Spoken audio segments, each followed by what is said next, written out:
Chairman, I'm sorry to say that I rise to oppose the Ancient Monuments and Archaeological Sites and Remains Amendment Bill.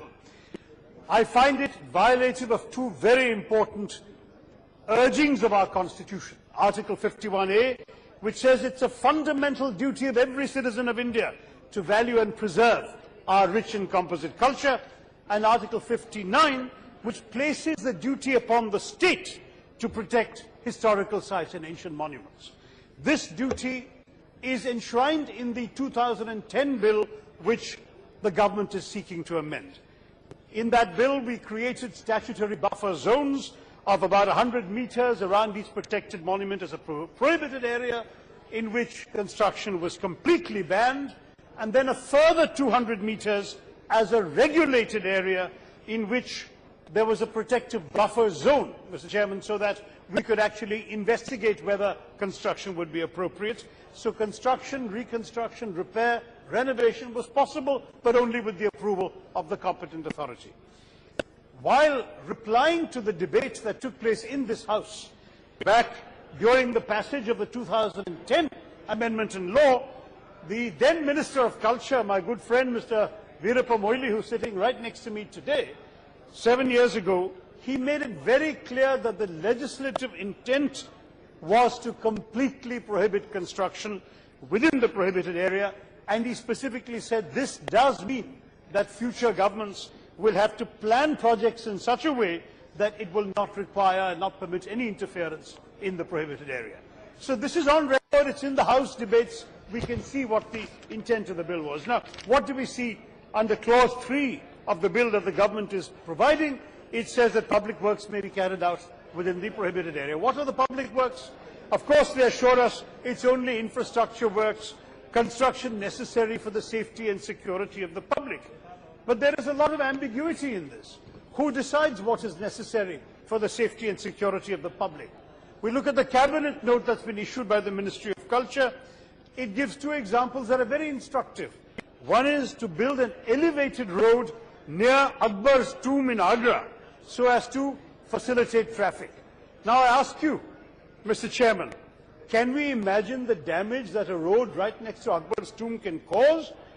The damage that will be caused to any 400, 500-year-old Mughal monument when you have automobile fumes that are coming to the buildings? What is the second example they've given? They've given the construction of a railway line near the Rani Ki Vav, which is actually in Gujarat in the Prime Minister's state. It is a unique stepwell built in the 11th century by King Bhimdev. This has been listed as a UNESCO heritage site. They want to construct a railway line in front of it. They want to create construction debris. The irony, Mr. Chairman, is this very site just last year was declared the cleanest iconic place in India at a conference presided over by Prime Minister Narendra Modi. I wonder how he would feel that the cleanest iconic site is now going to be threatened by a railway line running through it. Has the government done its homework before presenting this bill? I find that this kind of very liberal application of public works is very worrying. It will affect the safety of the monuments, it will affect the security of the monuments, and it will affect the aesthetics of the monuments.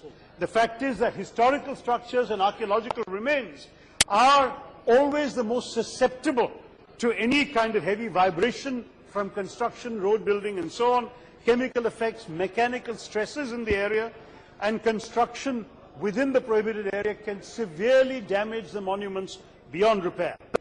On top of that, you ask an archaeologist, I consulted some archaeologists, they say within this area there are unexcavated structural remains going back to the ancient monuments. The whole idea is that any construction activity will irreversibly damage both the monument and the future structural investigations and archaeology you may want to do.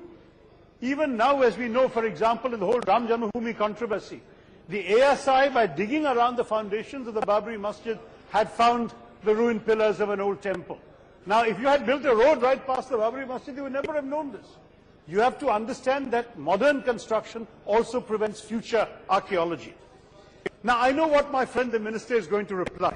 He's going to say, don't worry, my friend. He's going to say, nothing can be done until the National Monuments Authority is satisfied that construction may take place. But what is this National Monuments Authority? It is a part of the government, number one. Number two, it does not have the mechanism, the staffing or the expertise to determine the feasibility of projects. It does not have the ability to look at alternative routes for public construction. That's not its business. The mandate of the National Monuments Authority cannot be to determine what should be the best place to put a highway. On top of that, they're a department of the government. Their role is only to give recommendations to the government. They cannot give orders to the government.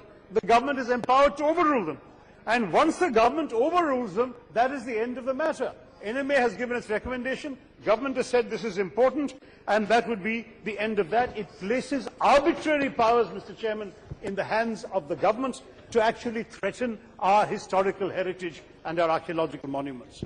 The NMA does not have the human resources to conduct surveys, reports or assessments. There is a lack of financial resources to hire outside experts. Even the organization itself is supposed to have 10 members, and the Minister of Culture knows perfectly well he only has 3 members left now. He has not even hired and replaced 7 of the 10 members of the NMA. I would like to refer to an exchange in this House 1 month ago. There was a question asked to the Minister on the 18th of December 2017, the Lok Sabha, about how many monuments have been encroached. He answered 321 monuments have been encroached under the present law, and he wants to weaken the law. Let me tell you, sir, the CAG report of 2013 revealed there is such a severe shortage of staff in the ASI to preserve and protect monuments in India that out of the 1,655 monuments the ASI studied in scrutinizing the reports and physically inspected, 546 had been encroached. There is such a lack of basic manpower in the ASI that we don't even have one monument attendant per Indian monument. They only have 2,500 and there are 7,500 monuments.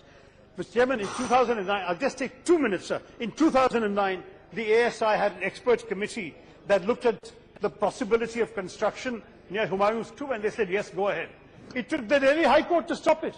The Delhi High Court had to stop a construction approved by the ASI and the government. Can we trust our monuments in the hands of the ASI, the NMA and the government of India if this is their attitude? One more last example, sir. Section 20E of the existing Act mandates the enactment of heritage bylaws. Again, our Minister of Culture on the 10th of April 2017 replied that no bylaws have been prepared under the section. So even without basic controls in place, the Minister of Culture has given greater priority to clearing projects than to preserving monuments. The Ministry of Culture has in effect been reduced by this bill into a clearinghouse for the Ministry of Road Transport and Highways. That is what is happening with this bill, sir. I want to conclude, Mr. Chairman, half a minute. I do appreciate the need to balance heritage conservation with development. We are not against development. We are in favor of sensible development. We want to have development in places where our precious heritage and history will not be destroyed and damaged. Even in Lutyens, Delhi, where most of the ministers in this cabinet live, there is a ban on constructing overhead metro lines because it will spoil the aesthetics of the place. We seem to care more about Lutyens, Delhi's aesthetic appeal than thousands of monuments across our country which are being jeopardized by this very irresponsible bill. For this reason, sir, I would have recommended that it be submitted to a committee of historians, architects and archaeologists for their views, failing which we have no choice but to oppose.